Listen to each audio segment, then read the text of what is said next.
The mother got custody. The children are still very young. And one of them is special needs, permanently disabled, as the mother put him. And of course, he was ordered to pay child support. And it was on this part that we encountered major fury and controversy. What is child support? Child support is a court-ordered financial payment that a non-custodian parent must pay or remit to a custodian parent. I have explained custodian and non-custodian, right? When we're talking about custody of children, right? So the non-custodian parent, that's the parent that does not have the child with him, living with him or her, right, is told to remit some monies to the person that is with the child to help cover the cost of raising that child or those children. And the purpose, the sole purpose, is to ensure that the child's basic needs are met.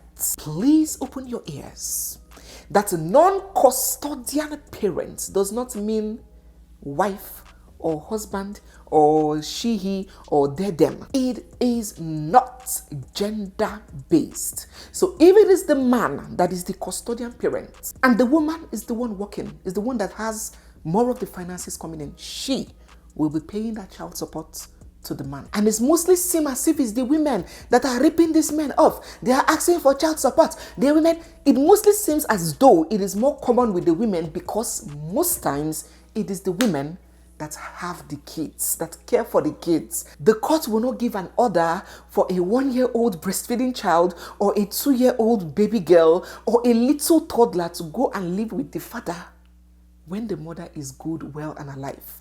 Except for those reasons that I earlier mentioned. When actress Halle Berry split with Gabriel, she was paying $16,000 every month in child support for their daughter Nala. When Britney Spears split from her ex-husband Kelvin, she was paying $35,000 every month to him for child support for their 2 daughters was in his custody. Mary J. Blige was paying $30,000 in spousal support to her ex-husband, not even child support, spousal support. Mel B of Spice Girls was paying her ex-husband both child and spousal support of $20,000 every month. Janet Jackson paid $15 million to Renee in spousal settlement after they divorced. And J-Lo, when J-Lo divorced this her dancer that she married for how many working days, when the marriage broke up, she paid $14 million in spousal settlements. I'm calling these names because they are names that you know, not because they do not happen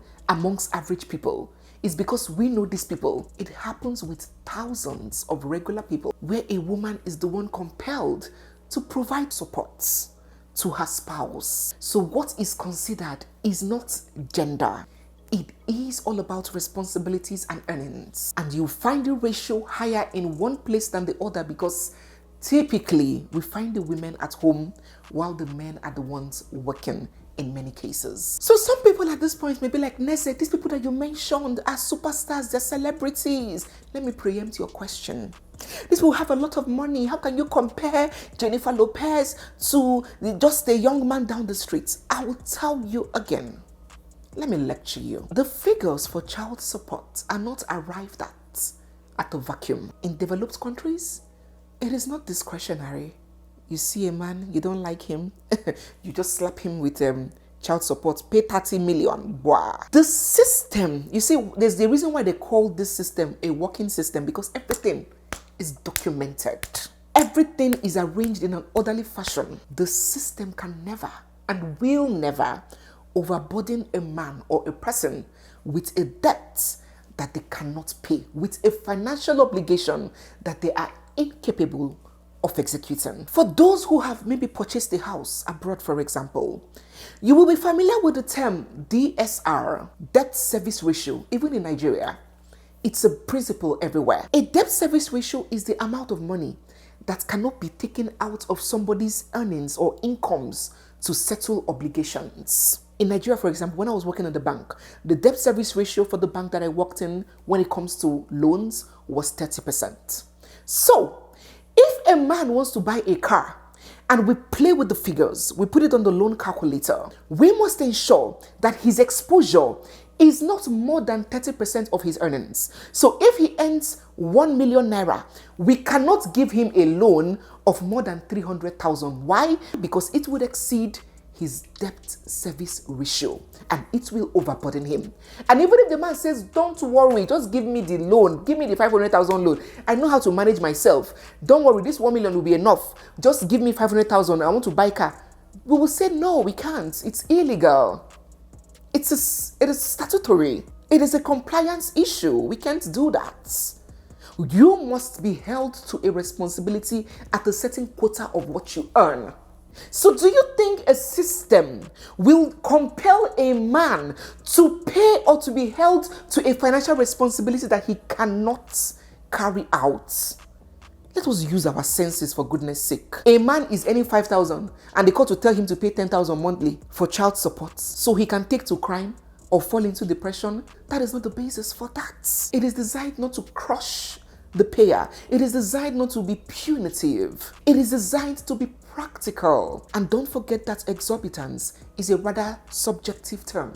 What is exorbitant to me may not be exorbitant to you. You may hear that somebody in the US is paying $5,000 as child support, and you in Fidelity Bank, any 100K, will be shouting that it's too much. But it may not be too much when put vis-a-vis the income of the person paying. These figures are arrived at based on models. There is a template, the child support worksheet, that is used to calculate what that person will be made to pay vis-a-vis their earnings. And this method considers first and foremost the gross income of both parents, not one parent, because it is child support, not child takeover. So the other parent should also be responsible.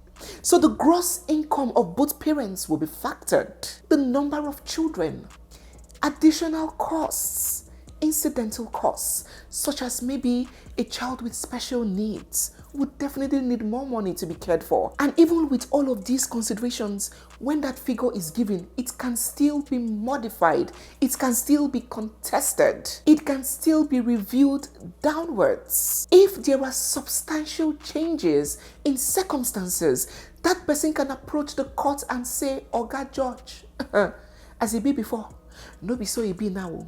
Oga, it choke. Let us review this figure. And the judge will say, okay, guy man, come forward.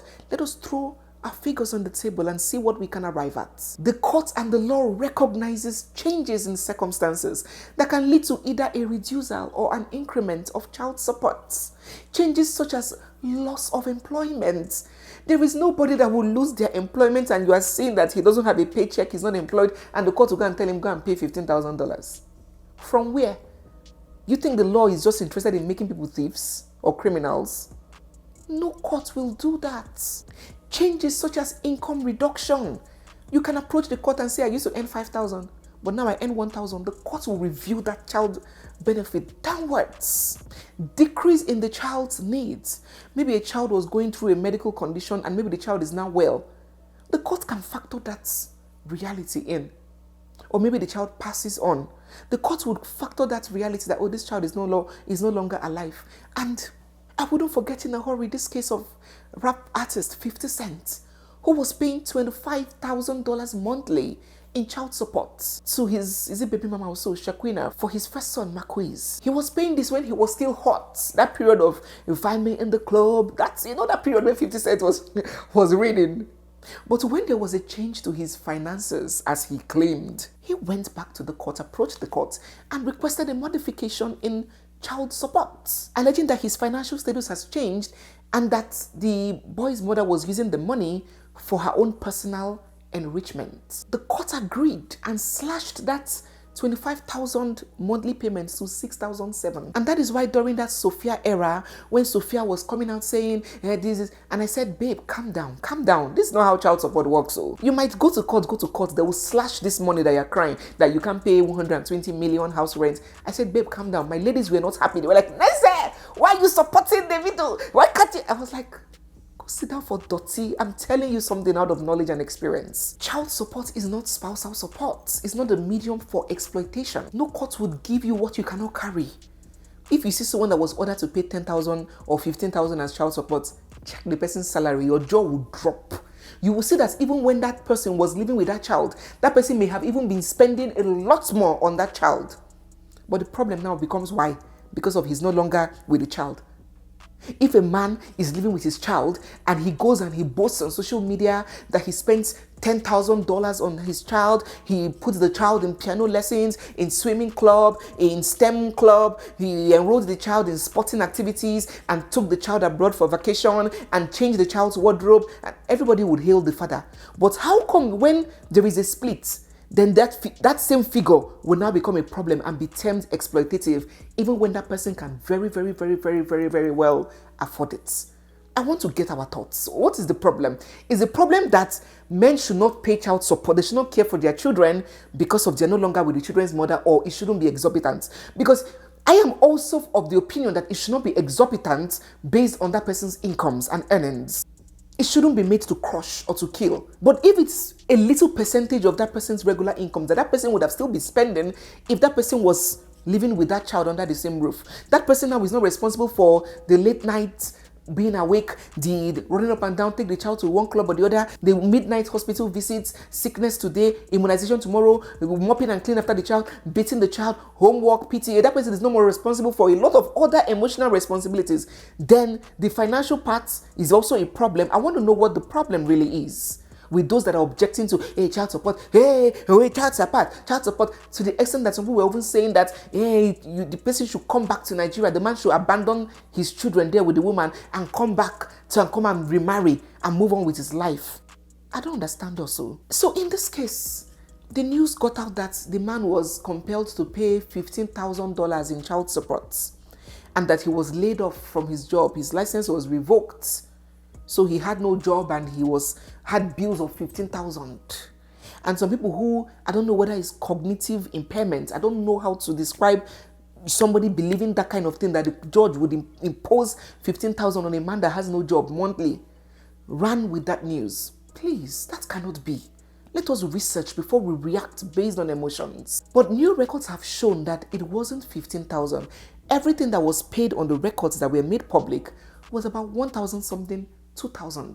So back to the story. We've addressed child support very lengthy. So back to this very sad and unfortunate story. On this fateful day, January the 26th, Dr. IKENNA is said to have driven and gained entrance into where Suzette and their children resided. Armed with a loaded gun, he held them down at gunpoint and he held them hostage for 3 whole hours. Who knows what his intentions were?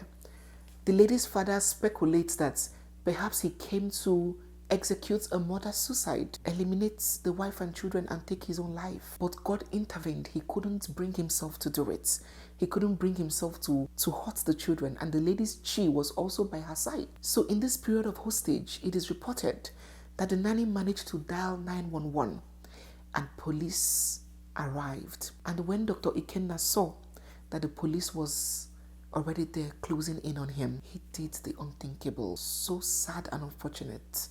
A young, bright chap with his whole life ahead of him. And when this news got out, of course, as expected, social media users immediately monstrified his wife. Many guys took to her inbox to send her and her children death threats. She has released a brief statement begging that her and her children should be left alone. Part of her message read, "My children and I will overcome the worst night of our lives when we begged to leave for 3 hours has been flipped around to make us look like the villains. I have received dozens of text messages and calls threatening my life and my children's lives. This has to stop.